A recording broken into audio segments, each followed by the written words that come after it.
ஓம் சாந்தி. 20/8/2024. இனிமையான குழந்தைகளே, காரியங்கள் ஆகியவை செய்யும் பொழுதும் ஒரு தந்தையின் நினைவு இருக்க வேண்டும். நடந்தாலும் சென்றாலும் தந்தை மற்றும் வீட்டை நினைவு செய்யுங்கள். இதுவே உங்களுடைய தைரியமாகும். கேள்வி: தந்தைக்கு மதிப்பு மற்றும் அவமதிப்பு எப்பொழுது மற்றும் எப்படி ஆகிறது? பதில்: குழந்தைகளாகிய நீங்கள் தந்தையை நல்ல முறையில் நினைவு செய்யும் பொழுது மதிப்பு கொடுக்கிறீர்கள். ஒருவேளை நினைவு செய்வதற்கு நேரம் இல்லை என்று கூறுகிறீர்கள் என்றால் இது அவமதிப்பது போல ஆகும். உண்மையில் இது தந்தையை அவமதிப்பது அல்ல, இதுவோ தங்களை தாங்களே அவமதிப்பதாகும். எனவே சொற்பொழிவு நிகழ்த்துவதில் மட்டும் பிரசித்தமானவர் ஆகாதீர்கள், ஆனால் நினைவு யாத்திரையிலும் பிரசித்தமானவர் ஆகுங்கள். நினைவின் சார்ட் வையுங்கள். நினைவினால்தான் ஆத்மா சதோ பிரதானமாக ஆகிவிடும். ஓம் சாந்தி. ஆன்மீக குழந்தைகளுக்கு ஆன்மீக தந்தை புரிய வைக்கிறார். இங்கு புரிய வைக்கப்படும் 84 சக்கரத்தின் ஞானத்தை புரிய வைக்கிறார். இது ஞானம். இதை குழந்தைகளாகிய நாம் பல பிறவிகளாக படித்துள்ளோம் மற்றும் தாரணை செய்தபடியே வந்துள்ளோம். இதுவோ முற்றிலும் சுலபமானது. இது ஒன்றும் புதிய விஷயம் கிடையாது. சத்யுகம் முதற்கொண்டு கலியுக கடைசி வரையும் நீங்கள் எவ்வளவு மறுபிறவிகள் எடுத்துள்ளீர்கள் என்பதை தந்தை வந்து புரிய வைக்கிறார். இந்த ஞானம் சுலபமான வழியில் புத்தியில் இருக்கவே இருக்கிறது. இதுவும் ஒரு படிப்பாகும். படைப்பின் முதல் இடை கடைசியை புரிந்து கொள்ள வேண்டும். அதுவும் தந்தையை தவிர வேறு யாரும் புரிய வைக்க முடியாது. இந்த ஞானத்தை விடவும் உயர்ந்த விஷயம் நினைவு யாத்திரை ஆகும் என்று தந்தை கூறுகிறார். இதற்கு யோகம் என்று கூறப்படுகிறது. யோகம் என்ற வார்த்தை பிரசித்தமானதாகும், ஆனால் இது நினைவு யாத்திரை ஆகும். எப்படி மனிதர்கள் யாத்திரை செல்கிறார்கள்? நாங்கள் குறிப்பிட்ட இந்த தீர்த்த யாத்திரை செல்கிறோம் என்பார்கள். ஸ்ரீநாத் அல்லது அமர்நாத் செல்கிறார்கள் என்றால் அது நினைவு இருக்கும். என்னை நினைவு செய்யுங்கள் என்று தந்தை மிகவும் நீண்ட யாத்திரையை கற்பிக்கிறார் என்பதை இப்போது நீங்கள் அறிந்துள்ளீர்கள். அந்த யாத்திரைகளிலிருந்தோ பிறகு திரும்பி வந்து விடுகிறார்கள். இது எப்பேற்பட்ட யாத்திரை என்றால் பிறகு முக்தி தாமத்தில் சென்று இருக்க வேண்டும். நடிக்க வரவேண்டி உள்ளது என்றாலும் கூட இந்த பழைய உலகத்தில் வரமாட்டோம். இந்த பழைய உலகத்தின் மீது உங்களுக்கு வைராகியம் உள்ளது. இதுவோ மோசமான ராவண ராஜ்யமாகும். எனவே நினைவு யாத்திரைதான் அடிப்படை விஷயமாகும். ஒரு சில குழந்தைகள் எப்படி நினைவு செய்ய வேண்டும் என்பது கூட புரியாமல் உள்ளார்கள். ஒருவர் நினைவு செய்கிறாரா இல்லை நினைவு செய்வது இல்லையா என்பது கண்களுக்கு தென்படக்கூடிய பொருள் ஒன்றும் அல்ல. தன்னை ஆத்மா என்று உணர்ந்து தந்தையாகிய என்னை நினைவு செய்ய வேண்டும் என்று தந்தை கூறுகிறார். பார்ப்பதற்கான பொருள் ஒன்றும் கிடையாது, தெரியவும் முடியாது. அந்த நிலையில் எந்த அளவு நினைவு யாத்திரையில் நிலையாக இருக்கிறோம் என்பது அவர்களுக்கு தான் தெரியும். அநேகருக்கு யுக்தி கூறுகிறார். தன்னை ஆத்மா என்று உணர்ந்து சிவபாபாவை நினைவு செய்யுங்கள் என்று நன்மை செய்யக்கூடிய தந்தை புரிய வைத்துள்ளார். தங்களுடைய சேவையும் தாராளமாக செய்து கொண்டே இருங்கள். உதாரணமாக, காவல் காக்கும் பணியில் குழந்தைகள் இருக்கிறார்கள், உலாவிக் கொண்டே இருக்கிறார்கள். இவர்களுக்கு நினைவில் இருப்பது மிகவும் சுலபமாகும். தந்தையின் நினைவை தவிர வேறு எதுவும் நினைவிற்கு வரக்கூடாது. பாபா உதாரணம் அளித்து கூறுகிறார், அந்த நினைவு யாத்திரையிலேயே வர வேண்டும், போக வேண்டும். எப்படி பாதிரிமார்கள் நடக்கிறார்கள், எவ்வளவு அமைதியாக நடக்கிறார்கள். எனவே குழந்தைகளாகிய நீங்கள் கூட மிகவும் அன்புடன் தந்தை மற்றும் வீட்டை நினைவு செய்ய வேண்டும். இந்த குறிக்கோள் மிகவும் உயர்ந்தது ஆகும். பக்தர்கள் கூட இதே முயற்சி செய்து கொண்டே இருக்கிறார்கள். ஆனால் நாம் திரும்பி செல்ல வேண்டும் என்பது அவர்களுக்கு தெரியாது. அவர்களோ கலியுகம் முடியும் பொழுது செல்வோம் என்று நினைக்கிறார்கள். அவர்களுக்கு இதுபோல கற்பிப்பவர்கள் யாரும் கிடையாது. குழந்தைகளாகிய உங்களுக்கோ கற்பிக்கப்படுகிறது. எப்படி காவல் காக்கும் தொழிலை செய்கிறீர்கள் என்றால், தனிமையில் எந்த அளவு தந்தையை நினைவு செய்கிறீர்களோ அந்த அளவு நல்லது. நினைவினால் பாவங்கள் நீங்கும். பல ஜென்மங்களுக்கான பாவங்களின் சுமை தலைமீது உள்ளது. யார் முதலில் சதோ பிரதானமாக ஆகிறார்களோ ராமராஜ்யத்தில் கூட முதலில் அவர்கள் செல்கிறார்கள். எனவே அவர்கள்தான் அனைவரையும் விட அதிகமாக நினைவு யாத்திரையில் இருக்க வேண்டும். கல்ப கல்பத்திற்கான விஷயம் ஆகும். எனவே இவர்களுக்கு நினைவு யாத்திரையில் இருப்பதற்கான நல்ல வாய்ப்பு இருக்கிறது. இங்கோ எந்த ஒரு சண்டை சச்சரவின் விஷயமே கிடையாது. வந்தாலும் போனாலும் அல்லது அமர்ந்தாலும் ஒரே கல்லில் 2 மாங்காய். காவல் காக்கும் காரியமும் செய்யுங்கள், கூடவே தந்தையையும் நினைவு செய்யுங்கள். காரியம் செய்தபடியே தந்தையை நினைவு செய்து கொண்டே இருங்கள். காவல் காக்கும் பணியில் இருப்பவர்களுக்கு அனைவரையும் விட அதிகமான நன்மை உள்ளது. பகலானாலும் சரி, இரவானாலும் சரி, யார் காவல் காக்கும் வேலை செய்கிறார்களோ அவர்களுக்கு இந்த நினைவில் இருப்பதற்கான பழக்கம் ஏற்பட்டுவிட்டால் மிகுந்த நன்மை உள்ளது. தந்தை இந்த மிக நல்ல சேவையை அளித்திருக்கிறார். காவல் காப்பது மற்றும் நினைவு யாத்திரை, இதில் தந்தையின் நினைவில் இருப்பதற்கான வாய்ப்பு கிடைக்கிறது. இந்த மாதிரி நினைவு யாத்திரையில் இருப்பதற்கான பல்வேறு யுக்திகள் கூறப்படுகின்றன. இங்கு நீங்கள் எவ்வளவு நினைவில் இருக்க முடியுமோ அந்த அளவு தொழில்கள் ஆகியவற்றில் இருக்க முடியாது.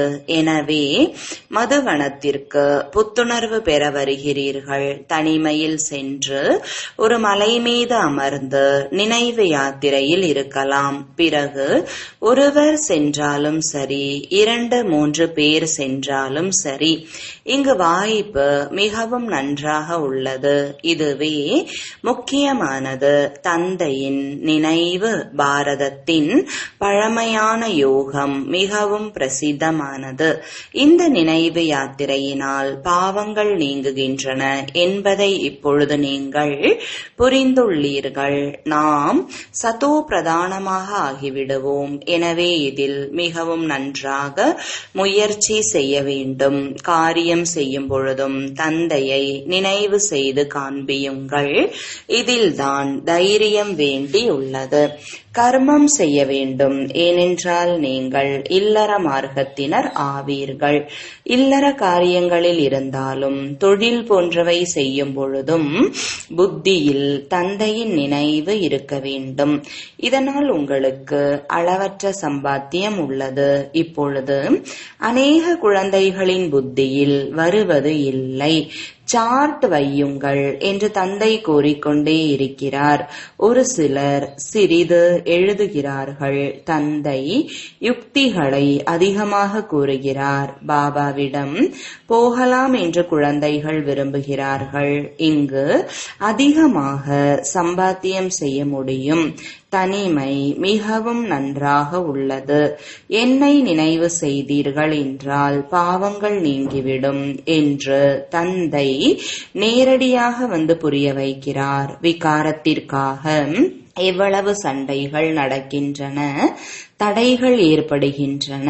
பாபா எங்களை தூய்மையாக இருக்க விடுவதில்லை என்று கூறுகிறார்கள். குழந்தைகளே, நீங்கள் நினைவு யாத்திரையில் இருந்து தலைமீது இருக்கும் பல பிறவிகளின் பாவச் சுமையை இறக்குங்கள் என்று தந்தை கூறுகிறார். வீட்டில் அமர்ந்தபடியே சிவபாபாவை நினைவு செய்து கொண்டே இருங்கள்.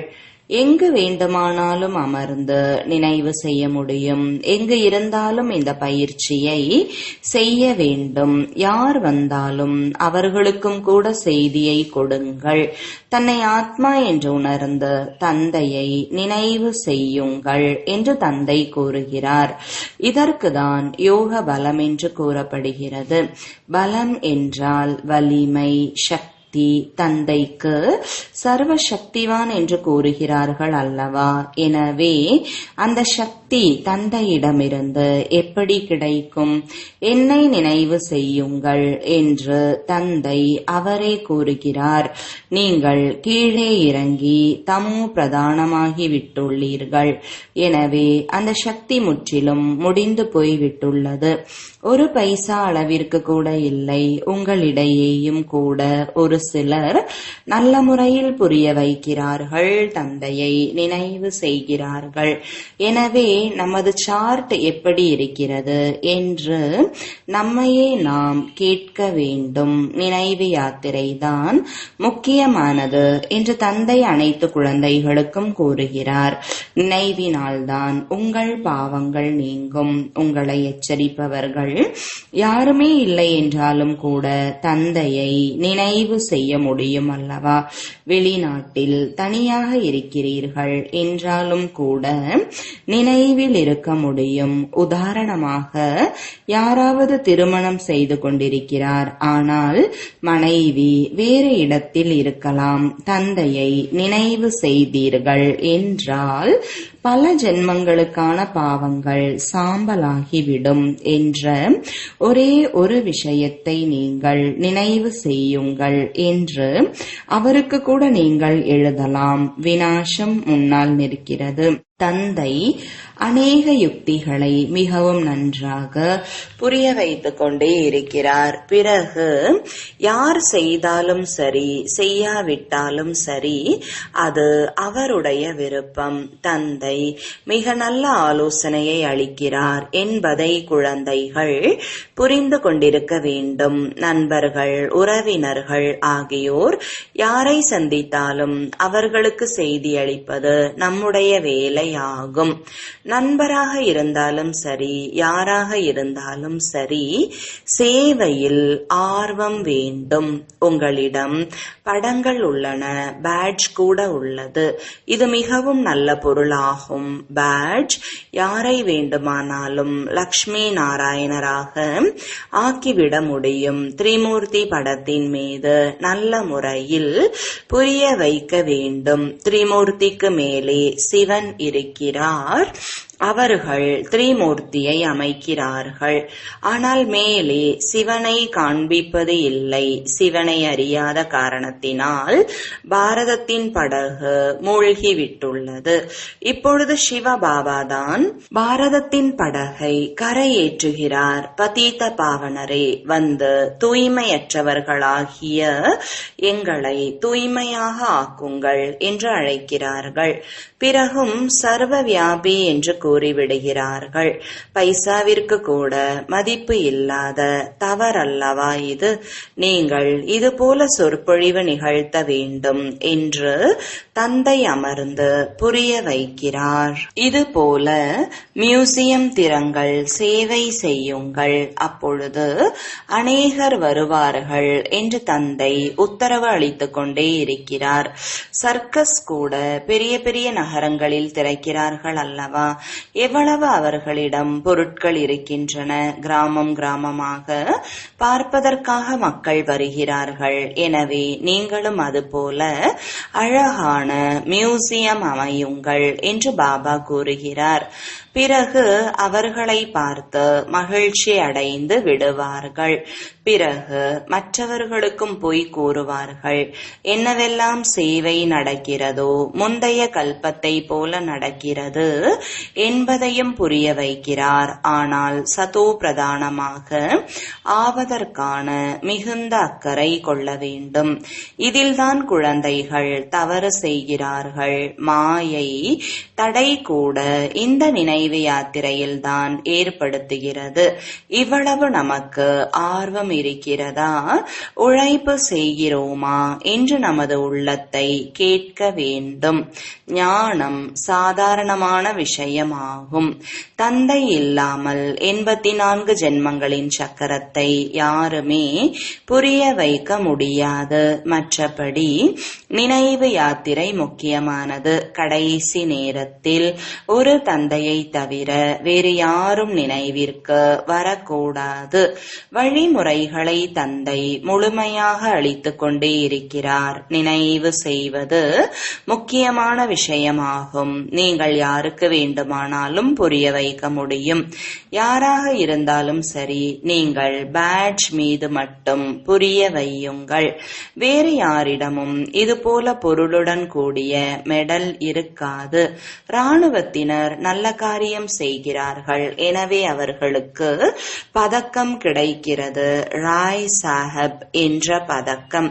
அனைவரும் பார்ப்பார்கள், இவருக்கு வைசிராயிடம் பட்டம் கிடைத்துள்ளது. முன்பு வைசிராய்கள் இருந்தார்கள். இப்பொழுதோ அவர்களிடம் எந்த அதிகாரமும் இல்லை. இப்பொழுதோ எவ்வளவு சண்டைகள் நடந்துள்ளன. மனிதர்கள் அதிகமானவர்கள் ஆகிவிட்டுள்ளார்கள். எனவே அவர்களுக்கு நகரத்தில் நிலம் வேண்டும். இப்பொழுது பாபா சொர்க்கத்தை உருவாக்கி கொண்டிருக்கிறார். அனைவரும் அழிந்து பிறகு கொஞ்சம் பேர்தான் மீதம் இருப்பார்கள். ஏராளமான நிலங்கள் இருக்கும். அங்கோ எல்லாமே புதியதாக இருக்கும். அந்த புதிய உலகத்திற்கு செல்ல வேண்டும் என்றால் பிறகு நல்ல முறையில் முயற்சி செய்ய வேண்டும். ஒவ்வொரு மனிதரும் மிகவும் உயர்ந்த பதவியை அடைவதற்கான முயற்சி செய்கிறார்கள். ஒருவர் முழுமையாக முயற்சி செய்வது இல்லை என்றால் தோல்வி அடைந்து விடுவார் என்று புரிந்து கொள்ளலாம். சுயம் தாங்களும் தோல்வி அடைந்து விடுவோம் என்று புரிந்திருப்பார்கள். பிறகு படிப்பு ஆகியவற்றை விட்டுவிட்டு உத்தியோகத்தில் ஈடுபட்டு விடுகிறார்கள். தற்காலத்திலோ உத்தியோகங்களில் கூட மிகவும் கடுமையான சட்டத்திட்டங்களை எடுத்து வந்து கொண்டே இருக்கிறார்கள். மனிதர்கள் மிகவும் துக்கமுடையவர்களாக இருக்கிறார்கள். இப்பொழுது பாபா உங்களுக்கு எப்பேற்பட்ட வழியை கூறுகிறார் என்றால் 21 பிறவிகளுக்கு ஒரு பொழுதும் துக்கத்தின் பெயர் இருக்காது. நினைவு யாத்திரையில் மட்டுமே இருங்கள் என்று தந்தை கூறுகிறார். கூடுமானவரையும் இரவு மிகவும் நல்லது. படுத்தபடியே கூட நினைவு செய்யுங்கள். ஒரு சிலருக்கு பிறகு தூக்கம் வந்துவிடும்.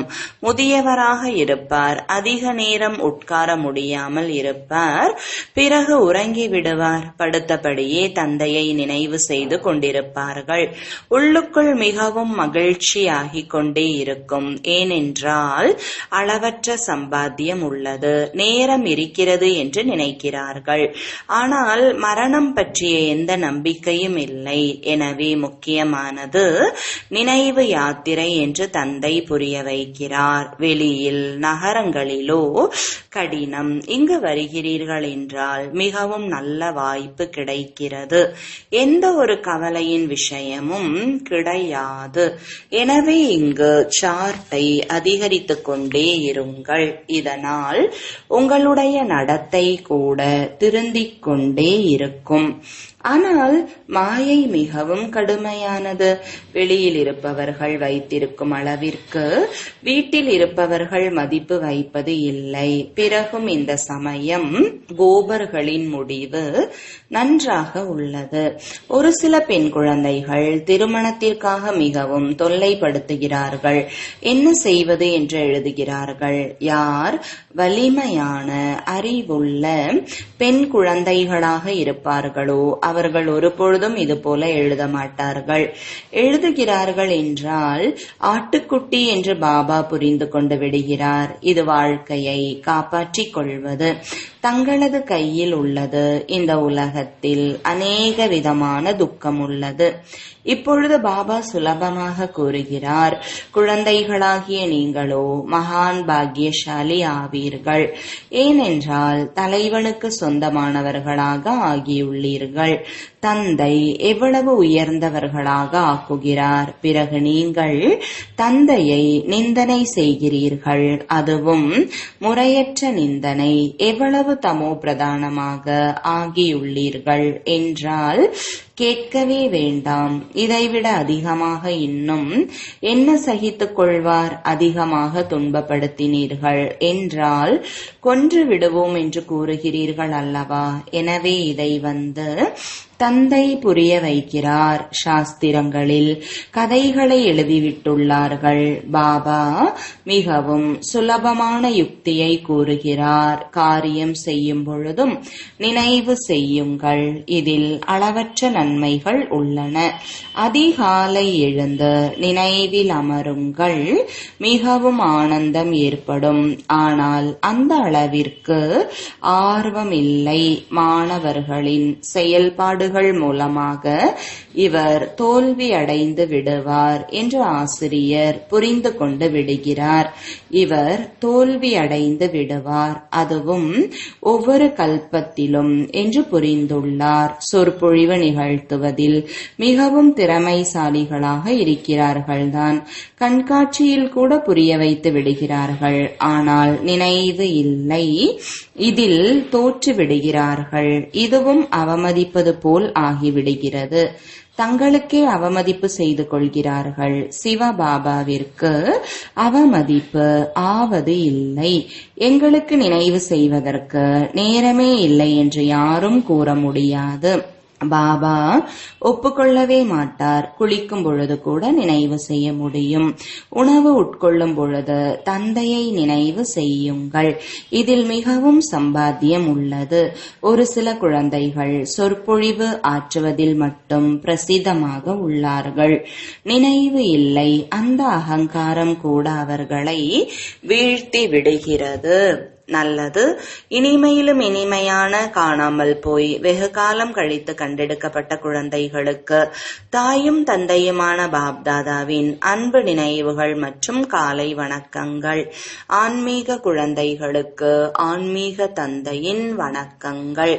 ஆன்மீக தந்தைக்கு ஆன்மீக குழந்தைகளின் அன்பு நினைவுகளும் வணக்கங்களும். தாரணைக்கான முக்கிய சாரம். முதலாவது, சர்வசக்திவான் தந்தையிடமிருந்து சக்தி பெற வேண்டும் என்றால் நினைவின் சார்ட்டை அதிகரிக்க வேண்டும். நினைவிற்கான பல்வேறு யுக்திகளை கையாள வேண்டும். தனிமையில் அமர்ந்து குறிப்பாக சம்பாத்தியம் செய்ய வேண்டும். இரண்டாவது, சதோ பிரதானமாக ஆவதற்கான அக்கறை கொள்ள வேண்டும். தவறு செய்யக்கூடாது. அகங்காரத்தில் வரக்கூடாது. சேவையிலும் ஆர்வம் கொள்ள வேண்டும். கூடவே நினைவு யாத்திரையிலும் இருக்க வேண்டும். வரதானம். அனைத்தையும் தந்தைக்கு ஒப்படைத்து தாமரை மலருக்கு சமமாக விலகியும் பிரியமாகவும் இருக்கக்கூடிய ஒளியாகவும் லேசாகவும் இருப்பீர்களாக. விளக்கம். தந்தையினுடையவர் ஆகிவிடுவது என்றால் அனைத்து சுமைகளையும் தந்தைக்கு கொடுத்து விடுவது. டபுள் லைட் என்பதன் பொருளே அனைத்தையும் தந்தைக்கு ஒப்படைத்து விடுதல். இந்த உடல் கூட எனது கிடையாது. உடலே இல்லை என்றால் இது மற்றது என்ன? உடலும் உனது மனமும் உனது செல்வமும் உனது என்பதே உங்கள் அனைவரின் வாக்குறுதியாகும். எல்லாமே உனது என்று கூறிவிட்டிருக்கும் பொழுது இனி எந்த விஷயத்தில் சுமை? எனவே தாமரை மலரின் உதாரணத்தை நினைவில் கொண்டு எப்பொழுதும் விலகியும் பிரியமானவருமாக இருங்கள். அப்பொழுது டபுள் லைட் ஆகி விடுவீர்கள். ஸ்லோகன்: ஆன்மீகத்தின் மூலம் ஆணவத்தை நீக்கி சுயம் தங்களை உடலின் நினைவிலிருந்து உருக்கிவிடக்கூடியவர்கள்தான் உண்மையான பாண்டவர்கள் ஆவார்கள். ஓம் சாந்தி.